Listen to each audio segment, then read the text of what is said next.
பாஜகவினுடைய சட்டமன்ற வேட்பாளர்களுடைய பட்டியல் வெளியாகி பரபரப்பான சர்ச்சைகளுக்கு உள்ளாகி இருக்கிறது. அண்ணாமலைக்கு சட்டசபைக்குள் நுழைய பாஜக அனுமதி கொடுக்கவில்லை. அவருடைய ஆதரவாளர் அமர் பிரசாத் ரெட்டி சட்டசபைக்குள் நுழைவதற்கு வாய்ப்பு அளிக்கப்படவில்லை. இப்படி பல பேர் அண்ணாமலையோடு சேர்ந்த பல பேர் அந்த வாய்ப்பு மறுக்கப்பட்டிருக்கிறது.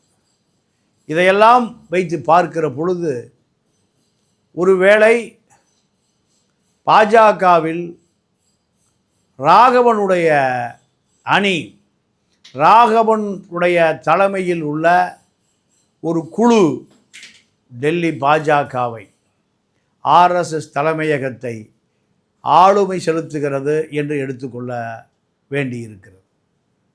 அண்ணாமலை எப்படியும் தமிழக சட்டசபைக்குள் செல்வது என்பது அவருக்கு தீராத ஆசை, கட்டுப்படுத்த முடியாத ஆசை.